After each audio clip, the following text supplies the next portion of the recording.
Hello and greetings to you all. Muhammad Suleiman Ahmadzai is here with a new session for you, my friends. Alright, here we have a list that we call the property menu. A bit further down, I'll also explain something called the context menu for you. So, in the property menu, we have something called Save As. If we want to copy or save the same picture somewhere else, we click on Save As or press the shortcut Ctrl+S. It asks us where we want to save a copy of the picture. For example, I say on the desktop. When I tell it to save, now if we go to the desktop, a copy of the picture has been made here, it's been saved, and we could do this using Save As. We also have something called Slideshow. When we click on Slideshow or press the F5 shortcut, the slideshow of the picture starts. That means the pictures are automatically displayed one after another. For example, if you're sitting with your family and you've connected your laptop to the TV or LCD, and you just want the pictures to appear automatically without needing to click or press previous or next yourself, the pictures will show up automatically. Here, if you want to move to the next picture faster, you can set it from the timing type. Here, you can click next, or click previous for the previous picture, or press the arrow keys on the keyboard. You can use the right arrow or left arrow in advance, or stop the slideshow manually, or up here above the slideshow. In some of our slideshows, we can even have music playing on top. But we can adjust the music volume, and we can also set it to restore mode. That means, don't show it in full screen, or have it in a kind of restored state. In restore mode, we can move it, maximize or restore it, and set it to these different states. If we want to exit this mode, we select Exit Slideshow and finally leave the slideshow. There's something called Resize Image. If we want to change the size of this image, let's go to the Resize Image section. It asks us whether we want to do it based on percentage or based on pixels. Here, we make our selection. For example, we can set the image width to, say, 1000 pixels. We can also choose the image quality. For example, if it's set to low, the size will be 25 KB. If it's set to medium, it becomes 64 KB, or it can be set to high or high quality. Alright, let's set it to high, so a normal photo will be about 41 KB. The default image format is JPG. We can make it PNG, Portable Network Graphics, or BMP so it can be used in Paint, or even TIFF. We've already explained these formats to you in Paint before. For now, we'll stick with JPG, and here we have current size, second here is current size, and new size. The previous size of the photo, which we had named, was in total 1444 by 1280 pixels, and it took up 138 kilobytes. But for now, we made the size of our photo smaller, yet its size still got bigger. What's the reason for that? We increased its quality. We chose a higher photo quality. A higher DPI uses more color. And that's why its size is bigger than before. You see, earlier when we set it to medium, if it had been in this state, at this size, it would have been 71 kilobytes. So, after saving, what happens to these changes? They get saved. What do we have after this? After resizing, we have copy. There's a shortcut for it, Ctrl+C. If we want to copy it and be at any position we want, we just right-click, select Paste or press Ctrl+V, and what does Max do for us with that copy? It pastes it there, because the copy was already available, and it gets replaced again in our scene. If we want to copy the image address, we can select it here.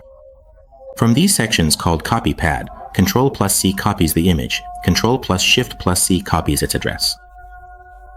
Now, if we want to use this address in any program, anywhere we need it, just press Ctrl+V or Paste, and you'll see that it pastes the copied image address for us there.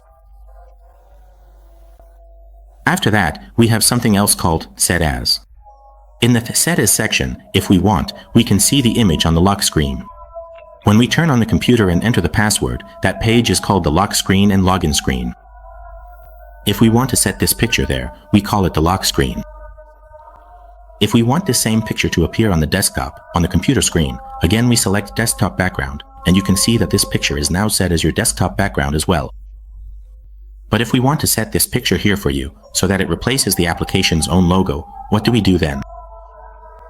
But first, we need to do this step. Right-click on the application's logo. Go to the More section. First, we turn Live Tiles on. Now that it's on, it shows us the picture here. But we're going to change the picture. For example, we say, show us this picture, because that one is blurry over there. Here, we go and select Turn as Tile App. With a simple click, now if we go here, what happens to this picture? It changes. Now, our new picture, we've chosen it as the logo for Force, but we said it should show for us when it's on, meaning not off, but on.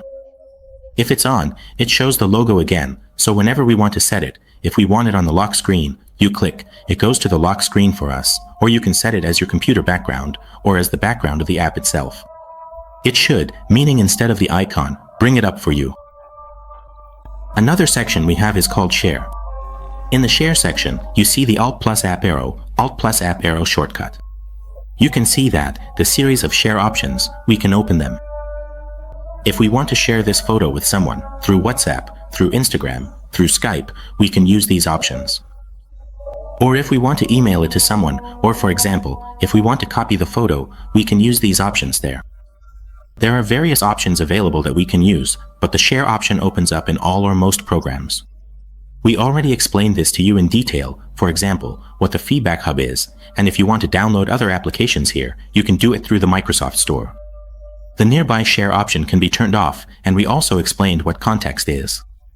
Well, these are things we've already covered in detail, so we won't go into the sub-options again. Alright, after that, we have something else called Send Feedback. If we want to give feedback to Microsoft over the internet, like if there are some problems or issues, we can, as users, as Microsoft users, send feedback, and they will fix it. There's Settings, we click on it from here. It takes you into this section called Photo Organizer and Editor View. And here we have something called Settings. This Settings opens up for us. This Settings, again, I'll explain it to you. If we want, we can also click from here. It takes you into the same settings. So, when we get to that section, in that Organizer view, I'll explain it to you. And this is the last button, Edit Like a Pro. If you click this, it takes you to the Microsoft Store and tells you to download this. Microsoft Clipchamp. It basically forces you, as always, to download it and use it as a video editor. Alright, after these buttons, we had the caption bar or title bar, or what we call the property bar, which is in line with this context menu and these menus. This topic is repeated again. It's like the Apple that was mentioned, which is Ctrl+S. Print shortcut, which is Ctrl+P. As we said, that's how you print. Copy and paste. Ctrl+C. Ctrl+Shift+E is their shortcut. We said that we can share in our image. Alt+Up arrow is its shortcut. We talked about how we can start shooting. F5 was its shortcut. I mentioned the shortcut for Save As. Its shortcut is Ctrl+L for lock screen, and Ctrl+B is the shortcut if we want to set it as desktop wallpaper. So if I press Ctrl+B, what happens to the image on the desktop? It replaces the previous image. Alright, what do we have after that? We have File Info. Enter is its shortcut. Here too, we had File Info. Here as well, we have File Info. As soon as you click on File Info, whether from there, from here, or using its shortcut, something called File Info opens up here. In File Info, you can change the name of the photo in this section. On what date was this file or photo taken? At what time was it taken? In the description section, if you want, you can add extra information yourself. In the Info section, it gives you details like the width and height of the photo, the size, how many colors are used, how many bits it is, and where the source is. Right now, we opened it from our flash drive. We opened it from a CD, or maybe it's from the computer itself, or from the internet. Right now, you see a photo. Okay, for now, it shows the desktop PC, or we're viewing it from the computer's memory. Here, it shows the full path address of the photo and also its link. If you just click on the link, it will open the original address of the photo for you.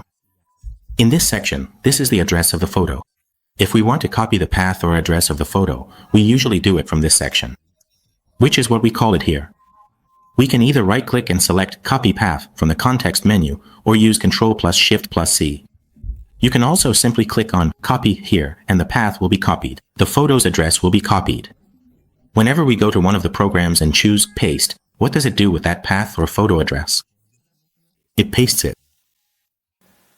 Alright, after that, we have something called Resize Image, which I mentioned to you earlier about how we can change the size of a photo. We also had Add to Favorites, which I mentioned earlier above. Its shortcut is F, and we have Shuffle Step, which is in the lower section that we worked on before, and its shortcut is also F. If we want to work with the keyboard, we have Open Rate. We can specify which program this photo should open with. For example, we can set it to open with Photos Legacy. If we want it to always open with Photos, we select this option as well. I mentioned this to you outside earlier. In the previous video, when we worked on this lower section, we could also do it from here. If we want this photo to open for us in File Explorer, we already covered File Explorer with you quickly. It opened in File Explorer as the source file, and nothing has been done in this section either. If we want to create a video clip with Microsoft Clipchamp, or if we want to delete a photo, we say delete. I already told you about this before, and the shortcut is also the delete key. And finally, dear friends, I ask you that if these videos have been useful for you, please like the videos to support us and help the channel grow. Subscribe to the channel, and I hope to see you in the next sessions. Goodbye.